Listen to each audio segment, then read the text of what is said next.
Week 9 of this NFL regular season kicks off tonight in just about an hour from now in South Florida. It's the Dolphins and the Ravens, two two-win teams that are desperate. Tonight's a playoff game. You shitting me? Welcome inside the channel. Great to have you guys with me tonight. Please like the video if you could on the way in. Subscribe, hit that notification bell. The guest lines are open, and we'll get to as many super chats as they come in. It's week 9. And for the 2-5 Ravens, they've got the 2-6 Miami Dolphins at Hard Rock Stadium under the primetime lights.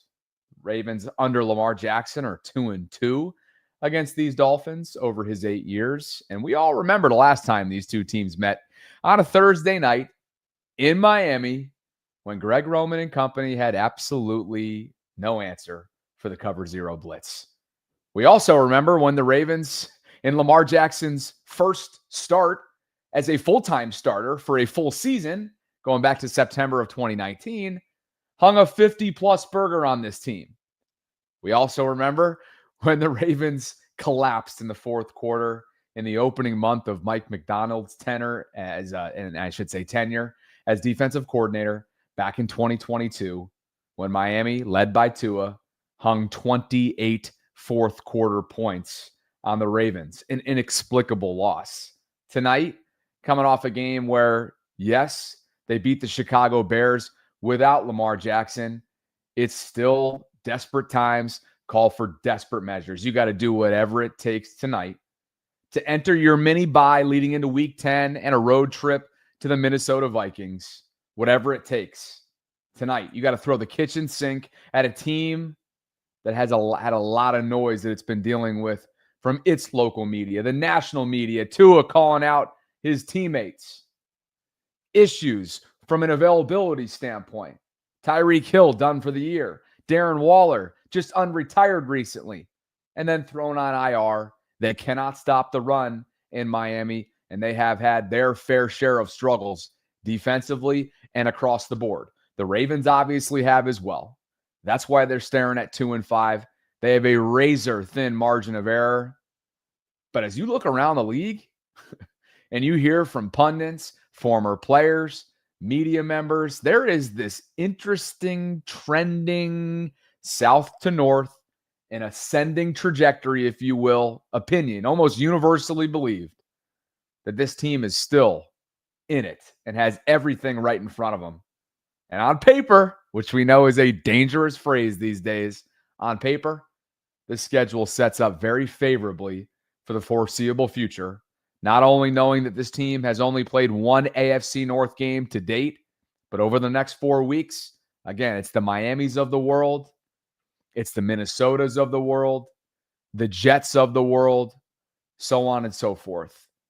It's all in front of them, but you cannot look ahead, particularly knowing that the 4th is right around the corner. And at 4 p.m. Eastern this coming Tuesday is the NFL's annual trade deadline. And you find a way to win tonight against a team that is far inferior in terms of roster construction, then you put your front office, led by Eric DaCosta, in a position to go do what they do. Go get a guy at the deadline. Be willing to part ways with a player, perhaps, and be willing to part ways with your coveted assets that you're really, really well equipped in. I'm talking about draft capital moving forward, much like they did in 2019, bringing in Marcus Peters in season, much like they did bringing in Roquan Smith in 2022, parting ways with a second-round pick. We saw that, and we saw each of those acquisitions pay immediate dividends. We know what specific position group needs a facelift and so desperately needs a facelift on Zach Orr's defense. It's up front. And they're going to have to dig deep tonight, knowing that this is a Miami offense that, yes, while down stars, you've still got playmakers that Tua wants to distribute the football to, and he does so quickly. He gets the ball out of his hands in 2.5 seconds or less. The Ravens have to be on assignment with gap integrity, polished tackling, pursuit of the football, and taking that damn thing away to give it back to the guy who has not played in over a month. And that's Lamar Jackson, who returns to the lineup tonight for the first time since he exited the second half of the Kansas City Chiefs game. On to the inactives we go. Guest lines will be opened up in just a bit. If you'd like to call in, I want to know one thing and one thing only. How do the Ravens get it done tonight? And just how confident are you that they do indeed get it done tonight? There's a pinned comment right now in my live chat. Will's up first in just a second. Inactives, as you see up on the screen, are a carbon copy of last week's, aside from inserting Cooper Rush and activating Lamar Jackson. So Cooper Rush is out. He's your emergency third quarterback. Lamar is in. Tyler Huntley will be the primary backup to Lamar. Hopefully we're not talking about Tyler tonight. All due respect. Sanusi Kane, yet again, a healthy scratch. Keandre Jackson, the Illinois State undrafted rookie who's been popping in special teams. He gets the call. Jair Alexander continues to be on the outside looking in. He does not have a role on special teams. Essentially, the base look is your three safety package, alignment-wise, that Zach Orr has leaned into with his personnel. So that combined with, I guess, the evaluation that has TJ Tampa and the rest of the corners playing in front of Jair, he's the outside man looking in. And Jair's acquisition continues to be puzzling, but that's really not a conversation for tonight. Emory Jones, rookie, recently activated off of the non-football injury list and onto the 53-man roster. Perhaps they will look at him at some point in the near future at guard. He was drafted to be a tackle on day 2 out of LSU, but he has not yet found his opportunity in what could be, I don't know, an open hole, a void to fill maybe at guard. We'll see. Devontae Walker, he's been dealing with an oblique, but based on practice reports, sure looks like he's been cleared, so he's a healthy scratch at wide receiver. Same thing with Aeneas Peebles, the rookie out of Virginia Tech, defensive tackle.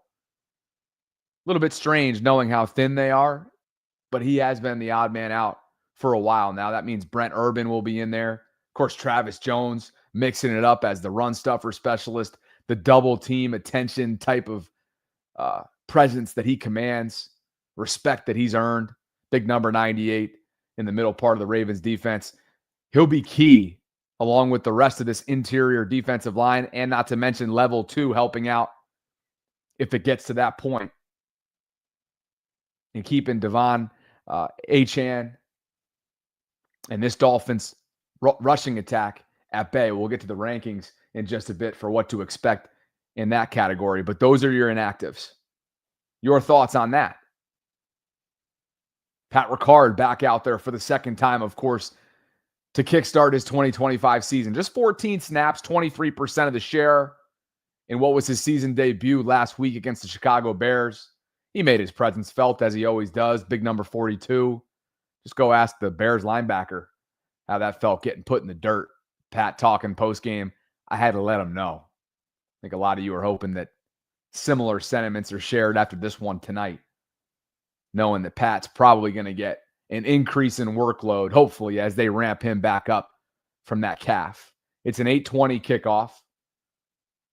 Tua has thrown 10 interceptions this season, guys. Some of them, as interceptions always require, deserve context. But I think what we've seen from Tua over the years is that as much of a point guard as he can be, as explosive as he can be, given the offensive playmaking talents that he has around him, especially when Tyreek's healthy, he's capable of burning you. And he really, in the quick game, can kill you with his accuracy and his ability to process. He's a high-level processor. And when you combine that with a team that does not consistently get to the quarterback, yeah, it warrants at least the conversation of acknowledging that. I don't have a ton of confidence in non-manufactured pressure based on what we've seen from this defensive line. But I did like some of the packages and looks that were deployed by Zach Orr last week, 2 of which led to intentional grounding calls on Caleb Williams, Kyle Hamilton, Marlon Humphrey, the beneficiaries of that. I also liked what I saw from Mike Green recording his first career sack as a Raven in this league as a rookie. He and Malachi Starks continue to play big roles for this team. And while neither one of them has splashed, so to speak, you're asking a lot out of rookies. And I expect them to continue to learn on the fly. Kyle Hamilton, of course, has really been the talk of the league in a lot of ways when it comes to understanding the Ravens. I thought former Raven Dominique Foxworth and Mina Kimes had a conversation that really illustrates just how much of a unicorn we all know that Kyle is, and has had to have been so far this year to keep this defense afloat, particularly given some of the alignment changes, moving him to the big nickel. Listen to these two. I was thinking about it. It's been a couple weeks now, but one of the things that's really caught my eye is how the trade for Alohi Gilman has changed their configuration on the back, just like last year when they mixed things up at the midpoint of the season, because they've basically switched to measuring in big nickel, so they've got 3 safeties on the field, which means that Hamilton no longer has to play free safety, and he can actually affect the game now closer to the line of scrimmage. I pulled these out. These are just from PFF, but weeks 1 through 4, Kyle Hamilton was playing free safety an average of 35 snaps a game. That's down to under 1. He was in the slot under 10 times a game. Now that's 24. And defensive line has jumped from 5 to 18 because he's threatening as a blitzer. They still don't have a great pass rush, but it's allowing them to get back to creating a sense of chaos around the line of scrimmage that's really helpful. Yeah, that makes it life easier for everyone else. And Kyle Hamilton is the type of versatile player that requires an offense to respond to the defense. He's a guy that they're aware of where he is at all times, and he has the versatility to protect this defense and to put them in great situations and to take on more responsibility. Defenses approach a game like stressing about what are we going to do with Tucker Kraft. Like offenses have that same problem. Like the Ravens have a weapon now that before was just stuck in the middle of the field trying to break up deep balls. Yeah, now he's back to being a chess piece for them and a matchup weapon. And a chess piece indeed. Good stuff there from Mina and Dominique. Look, he's the highest paid safety in the game for a reason. And if indeed Tua does get the ball out of his hand in 2.5 seconds or less, like he typically does on average this year, you're going to have Mr. Basketball, Kyle Hamilton, affect his sight line, use that 6'4" frame, maybe get a hand or two on a football here and there, knowing that, again, not only with the quick game, Tua does not want to be under duress if he doesn't have to be. But I got news for you. Based on what this defensive front has shown us through now 7 games, there's not going to be any pressure regardless of whether it's north or south of 2.5 seconds. So the Brent Urbans of the world, he'll be out there in different sub packages, right? Kyle Hamilton will be out there pretty much every single snap. Let's get some hands in the air and disrupt sight lines for Tua. He is susceptible to the turnover. And the Ravens defense would put Lamar Jackson in a great position to dust off some of that rust, maybe, if you give him more momentum shifting opportunities to possess the football. And speaking of, oh man, has he lit it up in his home state over the years. 4 career games against the Dolphins. And look at what he's done. PFF numbers here. An adjusted completion percentage of 82.1. 1,400 total yards, 15 total touchdowns, just 1 pick, and a passer rating of 142.7. These guys get up to play in Florida. Damn near 30% of this freaking roster hails from South Florida, including Zay Flowers, who's going back home as well. These guys are going to have family and friends all throughout Hard Rock, and I would imagine that's a little extra motivation. Not that they need any. Their season's on the line, but that can't certainly hurt. And how about this? This group right here, these core offensive members, up until tonight, have played a goose egg, 0 snaps together. Lamar, the King, Ricard, Nuke, Agent 89, and Isaiah Likely. Those players right there are going to be suiting up tonight for the first time in regular season play. And I don't care whether or not there might be a little bit of rust included and featured in that. The Ravens are better with this group out on the field, and perhaps will start to look a little bit more recognizable in terms of what we saw opening night in Buffalo through 3 quarters and what we saw throughout the majority of last year. And you're right, bro, Flacco. Throw Keaton Mitchell into that grouping as well, because that dude's a playmaker. 43 yards on 4 carries, rushing wise for 10.8 per tote last week. And oh, by the way, he's a pretty damn dynamic kickoff return specialist as well. Can't wait to see what 34 does out there tonight. Appreciate you guys for being with me tonight. Let's open up these guest lines. Will, and finally David figures out his goddamn camera. That's the least you could do down there. As he flips me off in the waiting room. Will, your 60 seconds timer starts now, my friend. What do you got for me tonight? Thursday Night Football in Miami. Welcome to the program, brother. Thank you for having me. I am ready for tonight, all right? I'm wearing Ray Lewis jersey. I have a little pink up here. I think my sister's worn it, but hey, it's Pink October. I don't care. But I'm ready for the Ravens to actually bounce back with Lamar. Yes, they bounced back last week against the Bears with Snoop, but, it feels a little bit better with Lamar coming back to his home state of Florida and then Zay playing there for the first time. Just ready for them to light it up. And, I guess we shall see what happens. But, hey, I'm hoping for a blowout, just to fill the heart this week, the rest of this week, so. It's time for you to shamelessly plug your new YouTube channel that you told me about recently. So take the 15 seconds to promote it. Of course. So I am going to be starting to do my own form of content on YouTube, like shorts a little bit, some on Instagram and TikTok a little bit, just my own stuff. I might not be consistent here and there, but hey, I'm starting it. I'm seeing what happens, but I'm going to do it my way. Let's just keep chugging along with it. So, yeah. Excited for you, brother. First semester freshman year of college, and you're getting out in front of the content game. Can't wait to help out as needed along the way, and I appreciate the call tonight. Of course. Thanks for having me. Later, Will. And he hit it, man. It's Lamar is back, right? And take a look. I mean, we all know it's night and day, but when you look at the numbers, my God, it is undeniable. Take a look at the Ravens offense based on who is under center. And, of course, the all others category, we know it's been a sample size of Cooper Rush and Tyler Huntley. They're night and day. They put up over 32 points per game when Lamar is commanding this offense. Their EPA skyrockets to plus 25.5, which is a measure of efficiency and performance. And yards per play are at a steady 6.4. Snoop, Cooper, again, this is more of a sample size with Cooper than it is with Snoop, who was exceptional last week, and I thought Todd Monken set him up for a tremendous amount of success. He took what the defense gave him. He ran the ball effectively. Ball placement was accurate, and ultimately he didn't turn the football over.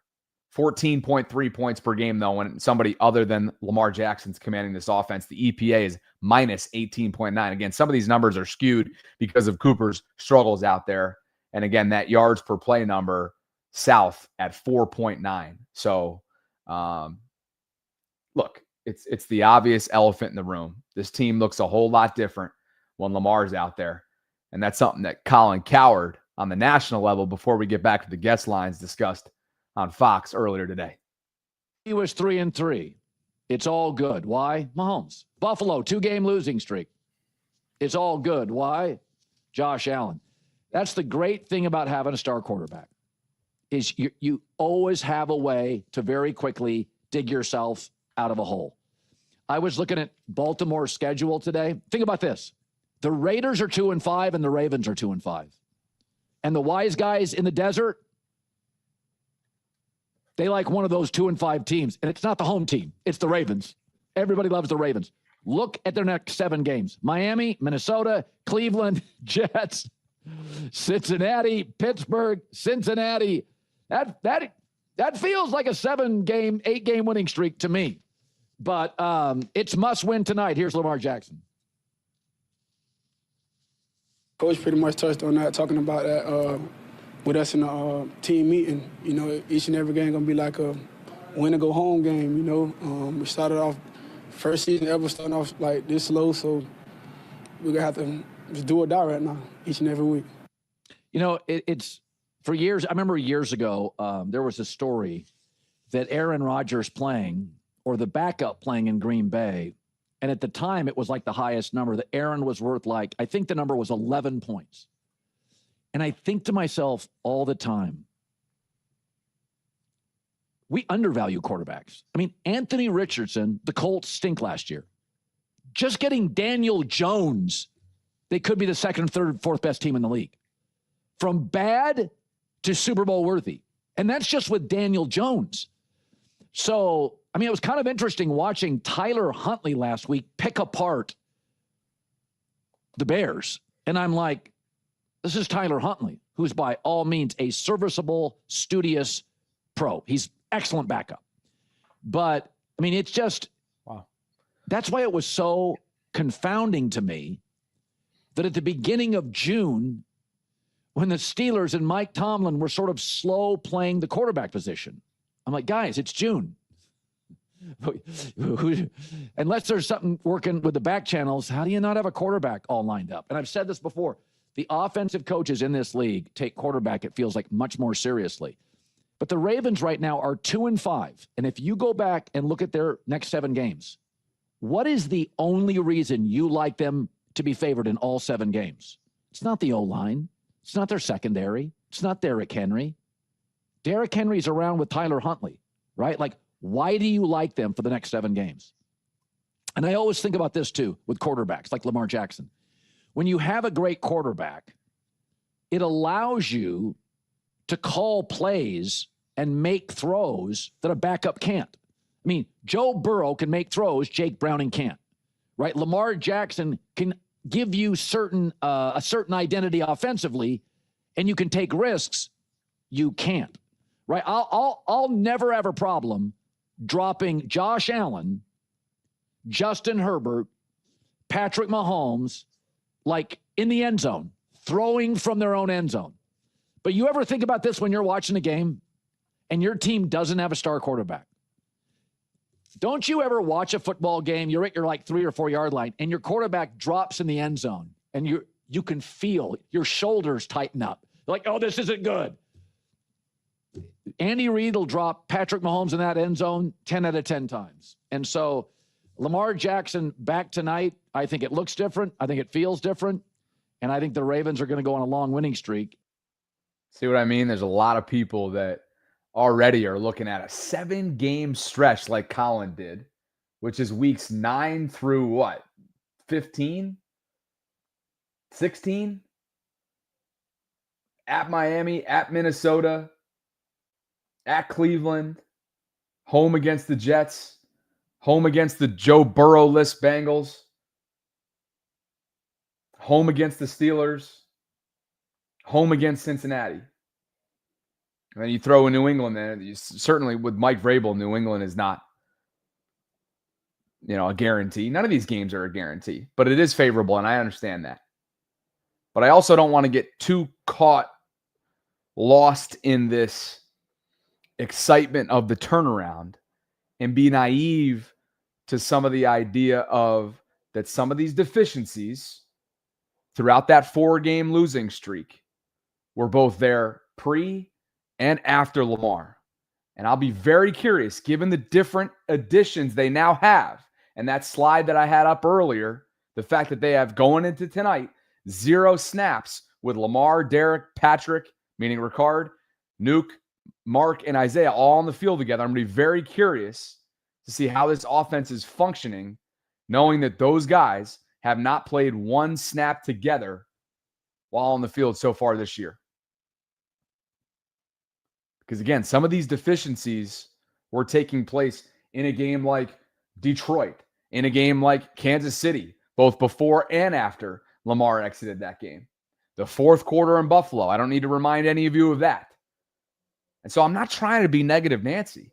I know some of you are going to jump down my throat immediately because the it's sky high right now, and I get that, and you enjoy it, and you bask in it. I just can't lose sight of some of these deficiencies that were popping up prior to Lamar going down, and I can't wait to watch it unfold tonight against a Miami team that has just as much to play for, if not more, and maybe even is more desperate than the Ravens are, given the job security in play for Mike McDaniel, Tua being under fire, so on and so forth. Back to the guest lines we go. David, your ass is getting a timer regardless of what you say. I'm going to rev you up before you get in here. What I want to know from the waiting room as we get you guys on here. 1, call your shot on tonight. 2, where are you at right now as this favorable schedule begins? Because it commences tonight and runs for several weeks. I'll give it up until the Jets week 12, because once the AFC North stretch begins, and I don't care if Cincinnati has Joe or not, wonky stuff happens in division. That's just straight up. So I'm giving it from tonight through the week 12. That's Miami, Minnesota, Cleveland, and New York. Are they running the table? David, welcome back to the program, brother. Great to have you. Let's keep it real, man. I'm going to light this thing up. Hey, and fuck your 1 minute. So let's go with the fact that, this is a different team, hopefully defensively lined up than what we were the first few weeks. The offense is not a question. Who cares who was on the field? The first few games, we were scoring 40-some points. So it's not about who Lamar, because Lamar will fucking carry this team if our defense is lined up properly, right? So I think that's where we've answered, and hopefully that goes into tonight. The next bunch of weeks, regardless of who's throwing the ball with Cincinnati, someone's got to cover Chase. Joe Flacco is a professional. He ain't fucking around. He has no give a shits left. He will fling that ball around like nobody's business, and he can hit. We already, last 2 weeks, look what he's done. Chase is loving him. He's making Chase, pumping up him, his paycheck a whole lot. So the next few weeks, bunch of weeks, everything looks good. I mean, it all looks positive, but our defense, hopefully it's aligned. They've got Hamilton, that guy in the middle field, he's like Lamar at quarterback. By the way, Huntley deserves his due. Let me tell you, if Huntley had not fumbled that ball in the playoff games, reaching for that touchdown, that dude would be a big contract somewhere. We saw how cerebral he was last week. He played his ass off, put the ball where it needed to be. Was almost a couple interceptions, but maybe some tip balls and stuff. But the reality is that he would be big time quarterbacks. No, big time. He would have a big payday somewhere had he not fumbled that ball, jumping over the end zone line, trying to. It would be a different story. He's a good player. Thank God he's in there, and that that piece of shit from Dallas is somewhere holding toilet paper. Because oh my God. By the way, that's where EDC is a piece of shit. Because when you bring a guy in who doesn't complement the game that you have with your primary number one quarterback, that was a big problem. And how many weeks did it take for us to have to look at that guy back there stinking up the field? So anyway, thank God Huntley came in and won it for us last week. Let's make it all happen. I don't know whatever happened to your minute, but fuck your minute. Later. Get the hell out of here. Great call. Great. Hey, call your goddamn shot. You're going to come on and you're not giving a score prediction? 35-14 Ravens. All right, brother. David Kewer. Appreciate you. Thanks for the call. What a guy. Tyler Huntley has indeed put himself in a position to be a coveted backup quarterback this upcoming offseason, assuming that we don't see any of him the rest of the way. Ravens are going to want to keep him in-house, I would think, this offseason based on what he put on tape. Todd Monken deserves a ton of credit. Those around him, like the Ricards, like the way the offensive line protected, like Derrick Henry and Keaton ran the ball effectively. His pass catchers, I don't think there were any drops last week, was there? Maybe one. So it was an all-around success. Complimentary football led to a complimentary win and a much-needed one with their backs against the wall against Chicago. Guest lines are open, guys. I appreciate you for being with me pregame. A little over 30 minutes away from kickoff in Miami. Primetime football awaits. Post-game coverage, as it always is, on the Vault tonight after the post-game press conferences. Wes Hall, what's up, Wes? He says, cautious optimism is good, but let's not forget, historically, Lamar is Mr. October/November. Reggie Jackson, baby. After multiple slow starting seasons. As long as the defense can keep teams below 24, we chillin'. Good thought, Wes. Good thought. Darren Alexander's super chat, I have to tell you, cracked me up earlier today on the Vault. He's now calling me Bobby Be Cautious. That shit cracked me up. It did. Listen to Dan Orlovsky earlier today. Expect this Ravens offense to look like tonight? Yeah, playoff environment. And this is a playoff game really for both teams. I think number one, we've talked about that. This is going to be a completely new look for this season when it comes to their offense. There is not a single snap played by this offensive unit with the names you see on the left side of your screen, all on the same team, let alone the field at one time. So this is a team that was historically good offensively last year. Most of these guys were on that team for everybody, I believe, except DeAndre Hopkins. So what do they look like? What's going to be the new wrinkle? What's going to be the new trend that they go to? Yeah. I would expect early on to settle Lamar in, maybe to settle some of those pieces in, ton of play action. He's become one of the best play action passing quarterbacks in the NFL. We know the threat of Derrick Henry. Use that to shore up your protection, make sure that you can create explosive plays, get the ball to your playmakers like Zay Flowers in their hands. But I want to see what this unit looks like because as great as they were last year, we just have not seen them do it this year. Not yet. Not yet. You know, I've been in the camp. Show me something tonight. Show me that you can pick apart and take advantage of a Miami defense that, yes, is led by Anthony Weaver, the former assistant to John Harbaugh as recently as 2023, and a former Raven at that. I get it. He is familiar as anybody is with the way the Ravens program runs. And he's gone up against Lamar and company in practice dozens, if not hundreds of times during his years in Baltimore. But his defense struggles to stop the run. Guys, they're giving up over 140 yards per game. What's the number specifically? Let me go ahead and zoom in on this. 145 to be exact. That's how many rushing yards per game on average Anthony Weaver's group has been susceptible to. They're the 23rd ranked overall group at 344.4 yards per game they're allowing. Bradley Chubb is out there. He was questionable leading into this game. He's a talent for them on that interior defensive front.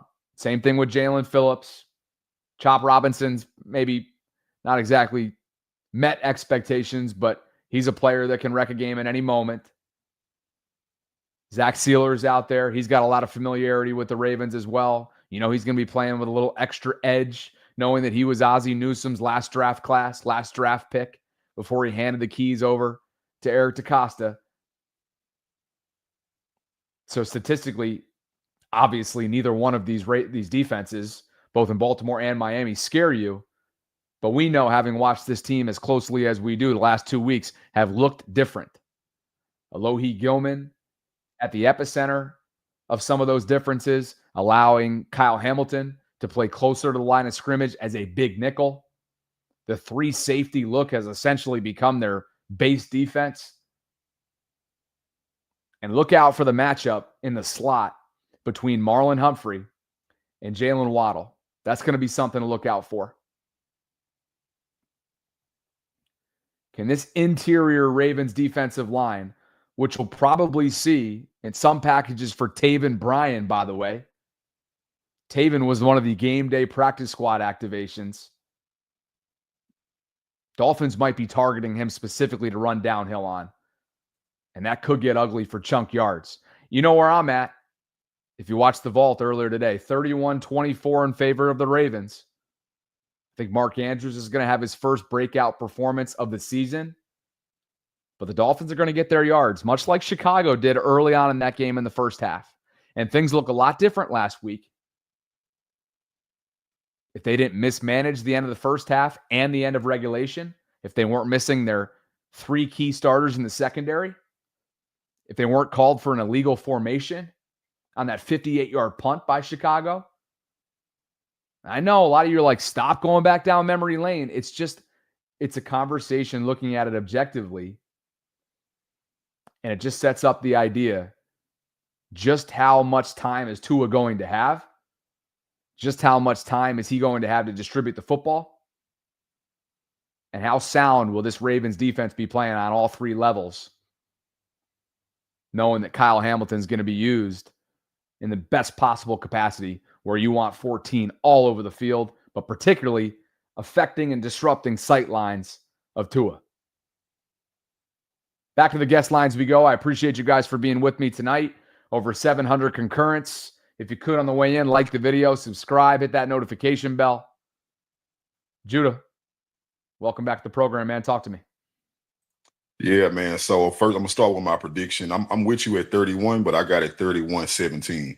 And I actually think the defense is going to surprise us tonight. You know, I got my fingers crossed. I do think that last game they played, they were gearing up to show, you know, they showed some differences. Zach Orr was dialing up the manufactured blitzes. That's what we've been waiting on all season. I do believe that that's the key to get what we need out of this team, because right now we're not getting that pressure with just the line, you know. So I'm looking for more of the same.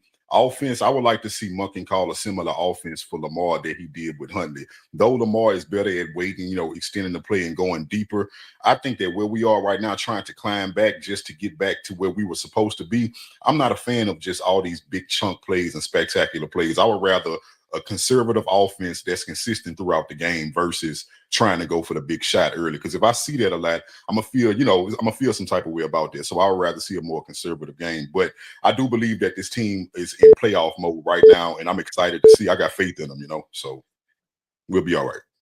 31-17, you said you're on record for. 31-17. All right, my man. How come you're not in the box truck tonight? Nah, I drive a semi, bro. Bobby, that was so disrespectful. I'm a semi truck driver, Bobby. I knew that too. I knew that. A semi truck. Excuse my French. Yeah. But now I'm off, man. I'm about to watch this game, bro. I'm getting me something to eat.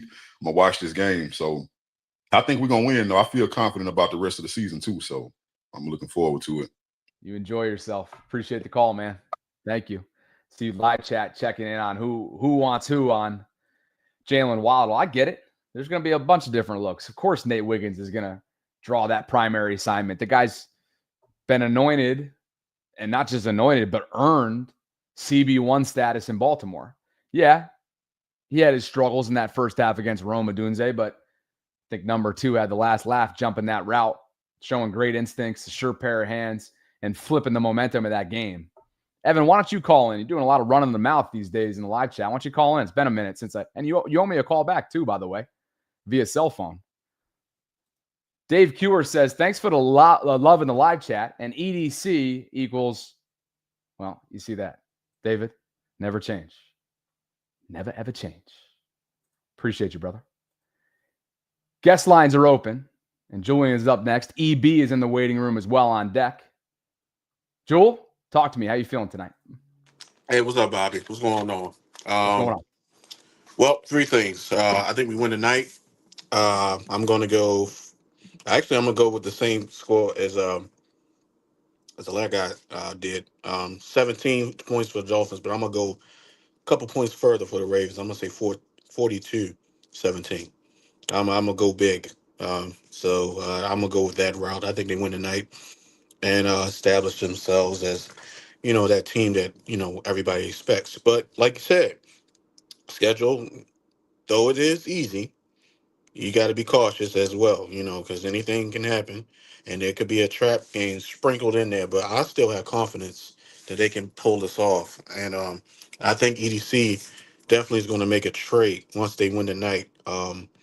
Probably go after somebody from the Jets. I would say, what's his name, Quincy Williams, Quentin Williams. Yeah. I think he goes after him. Maybe Jermaine Johnson. I don't know. Either one of those guys will be a good fit here, and then maybe he'll try to maybe bring in Kevin Zeiler. Who knows? You know, like you said, you know. So either one of those trades will be good for us. So I'm glad you brought it up, because the whole title is based around that. Sleeping Giant, Dan Orlovsky, that's what he referred to him as. But they're on the verge of unlocking the safety valve. What's the safety valve? It's hard to measure just how much of a safety valve it'll be, but the safety valve is you win tonight and you put Eric DeCosta in this front office in a position to go flex their buying muscles, be willing to part ways with some draft capital, maybe a player based on who you're going after, and ultimately you instill in them the belief that, oh, this ain't over. This ain't over till it's over. So that's what I mean by safety valve. Appreciate you, brother. Enjoy the game tonight. All right. Thanks, Bob. And look who popped into the live chat. Right on cue. All I got to do is ask, huh? I'm going to stick to chronological, though. So you're on deck. And we'll go to EB first and foremost, then Evan, then Mac 4. EB is in the dark. Here he goes. He's back to work. My man never, ever misses a moment, regardless of what he's on or off shift. EB, welcome back to the program. What's happening, Bobby? What's going on, man? It's a What are you couple doing? segments I want to touch on, but let me. I'm actually on my way home from work, man. But couple segments. Let me start off with Mr. Orlovsky. Dan Orlovsky can take his fake praise. He can wind them some bitches up. And he can shove them right up his ass. He wants to give praise after he was just riding Josh Allen all last year and costed Lamar the MVP. That's all I gotta say about that guy. I want to know why for another week that Jair Alexander is inactive. What the hell was the point of signing him in the first place if we were just gonna have him ride the bench? I don't get that.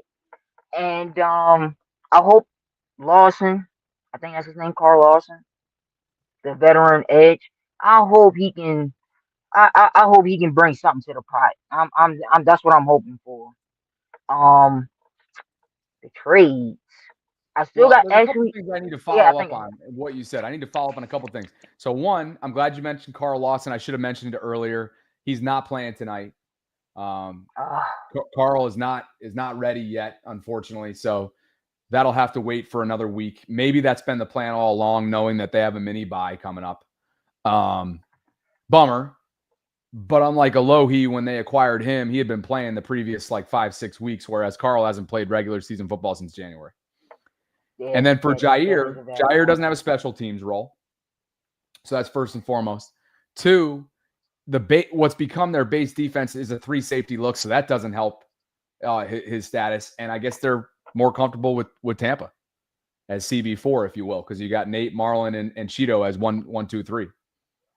I'm not mad at that at all, because in my opinion, the future is Wiggins in Tampa, to be honest. So I don't really have no problem with that.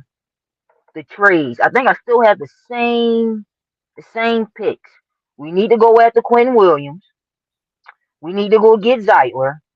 And I'm not sure about the edge rushers that's currently on the market right now, but we need to make a big splash for the defensive line and edge. And then bring in Mr. Zeitler for a handshake deal, because in my opinion, by the time the playoffs hit and we're well in, and let's just say we keep the the energy up, I got Emory Jones and Kevin Zeitler being the new guards. Appreciate you, EB. Stay safe out there, my man. Good to talk to you tonight. Last your score prediction. 56-17. All right, man. That's a bold prediction from you. I'd expect nothing less. Thank you, man. Of course, man. EB in the trap. Always grinding. Always. This next guest has over 700 concurrents waiting for his arrival. And I'd have to think that you guys are excited for a return to the program by Evan, longtime subscriber. Are you there? You're all over okay. I'm seeing a lot of cameras okay, you're walking in DC. Okay, I got you. Welcome back to the program. Ask and you shall receive, motherfucker. Apparently. What do you got? No, for one, let's clear the air, Bobby. Zero beef, brother. I was pretty mad that day on the vault where you put me on blast. But when I re-listened to it, I kind of see where you were coming from, and it was more of just like boys joking around with one another. So to be quite honest with you, I think that's a good clarification, and why I was so stunned based on your reaction. This is the first time we've talked. If you guys can't tell, first time we've talked since this. In no way, in my mind, was I crossing a line. Right. It was humorous in a sarcastic way of saying, how does she do it at home when you're always right? I'm getting after you, getting under your skin a little bit. Clearly Obviously, worked. Things are taken out of context. And here's the interesting thing about you. I think you are so much more reasonable face-to-face than you are in the live chat. I don't know if that's an intentional effort that you make, a concerted effort, but when you come on here, it is about as reasonable as it gets. In the live chat, it's fucking ugly. It's mischief, brother. I don't know if you're boozing here and there. I don't know if you're letting off steam after a day in the kitchen. I don't know what it is, But I appreciate you saying that, and I'm good. Yes. So I will say, and then we'll get into football talk. I will just say one more thing about that is while you and I can have that kind of talk, one-on-one and in text message or whatever, putting it on blast for 7,000 people that don't know that you and I have an off show kind of friendship, it can be misinterpreted. So that's all I'll say on that. Anyway, moving on. Yes. I think the Ravens are going to win 38-17. I think the defense is going to come through. My biggest prediction is Malachi gets an INT. I think Mike Green popped his cherry last week. It's time for Malachi to step on in. And then the last thing I want to say is kind of in response to EB about Jair. I don't think Jair is going to see the field for quite a while because I think the defense decided that it's more important to have 3 safeties on the field right now. And in order to do so, someone's got to be the odd man out. And based on play and liability-wise, it's got to be him. I mean, Chidove's been clutch. And, Marlowe and what's-his-face, Nate Wiggins, they ain't going nowhere. So, I mean, it just makes sense. So until someone gets hurt, I don't really think Jair is going to be on that active list. In other words, he's the outside man looking in for all of those reasons, and not to mention he doesn't play special teams. So right there, that's the formula right there to be the outside man looking in.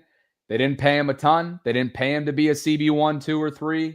Obviously, I think a lot of us expected more, but I don't think we should have revisionist history memory or selective memory when it comes to the 30% of snaps that he did see week 1 because he clearly wasn't ready. So, right. I'm still hopeful that he'll come in at some point later in the season and make some plays for us, and so I'm not banking on that. And the same goes for Tez Walker at this point. Like, I think he's got in a similar situation where Keaton kind of stepped in and I think he took his spot. I think Keaton took Tez's spot, and I don't necessarily agree with it. I think if anyone should lose their spot, it's Ali. But yeah, I think that's kind of what's going on right now. I don't know that. I think Tez is going to have a hard time getting back on the roster when you have D-Hop, Zay, Bateman, and Likely back.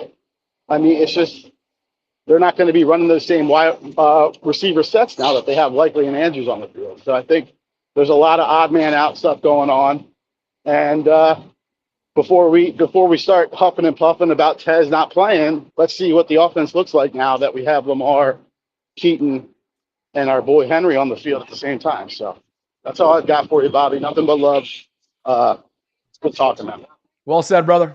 Enjoy it. Stay safe out there. Have fun at the game, or enjoy the game, and we'll catch up soon. Love it. All I had to do was ask, and I received. Yeah, and you're right. I think Shelly did kind of start this whole effort yesterday, didn't she? I think she did. Mac 4 is on deck in just a second. A super chat's come in from my guy Dre Dog, and he says, "Don't sleep on the connection with Anthony Weaver in this defense. He may have some tricks up his sleeve. This game, Lamar's got to be ready." Anthony Weaver, former defensive line coach and a former Raven, at the podium earlier this week in Miami.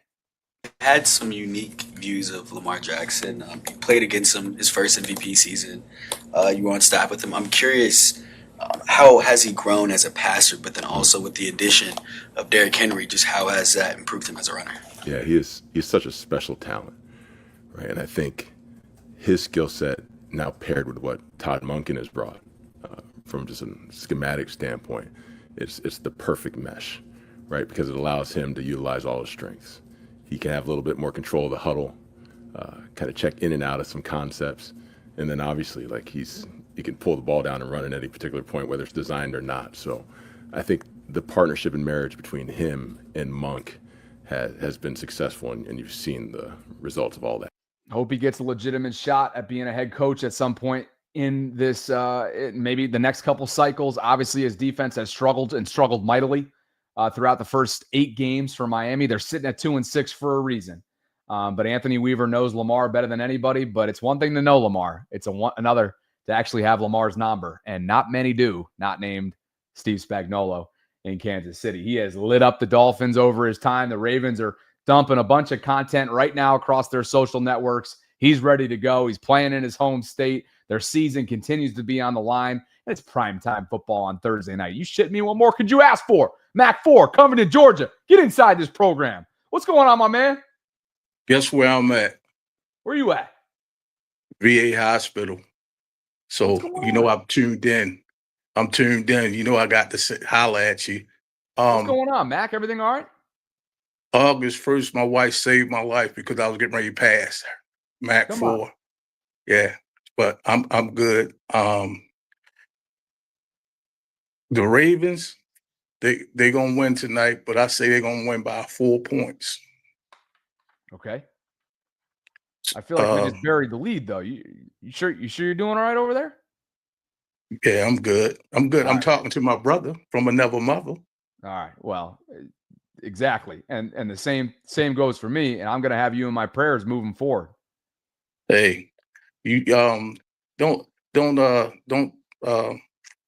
have everybody you doing your thing, and if people can't take your truth, then oh well. Man, you're far from 100% and you're still letting it rip. I love it. All right. I'm sorry. I interjected. So you got them winning by 4. Why is that? What's going to be the difference? What gives you confidence is the W tonight, first and foremost? Number one, everybody's together after what? They never played together. Yep. Well, I got the snap. I got it all for you right here. Lamar, look at that. Ehen, Ricard, Nuke, Andrews, and Likely. 0 snaps together leading into tonight so far this year. That changes, obviously, in about 20 minutes. I said earlier, my prediction was that they were going to be about 10-7 or 9-6. 11-6. Yeah. So, hey, I just wanted to holler at you and send a love from Covington, Georgia. Hey, same thing your way, man. You're a fighter. I love you. Keep hanging in. I love you too, man. All right, man. Later. I appreciate you calling. Live chat, pouring it in for you, too. Go take a look once you finish up the call. Live chat's giving Mac all kinds of love. Man, shit. That's the guy right there. I love that guy. I really do. He's so freaking supportive of the channel. So I hope you guys can shoot Mac 4 a note. You can tag him in there. Big love out there for Mac 4. Great dude. So, guys, if you haven't already done so, I would love for you to join the Bobby Baltimore Discord server. It's a 24/7 hub for conversations surrounding Baltimore sports, and it is free to join. And you already know, nights like tonight, game day, this thing's popping. It's popping with chatter. Steve Loop, father of Tyler, is in here. People are talking through the inactives. There's a lot of chatter going on in here right now. And if you click on the link that I have right now, pinned in the live chat, or the one that I just dropped into live chat in real time right now, I'd love for you to join in on it. It's a conversation area. It's a hub for Baltimore sports and beyond. And on nights like tonight, this thing's cooking with commentary, opinions, tweets, in-game commentary. It's a lot of fun. Mac 4 is humbled. We're humbled to have you with us, brother. Always. Always. Guys, enjoy the game. I'm going to go let Tilly relieve herself here. And we got Thursday Night Football with the Ravens season on the line. They can improve to 3-5. And most importantly, would they win, put their front office in a position to unlock the safety valve that is bringing in a player, an impact player, much like they did in 22 with Roquan and much like they did in 2019 with Marcus Peters. We will see, won't we? We will see. Talk to you on the vault tonight once the post-game press conferences wrap up from South Florida. Appreciate you guys, and I appreciate every single one of you, callers, subscribers, real-time and non-real time. Thank you so much. Talk to you soon tonight.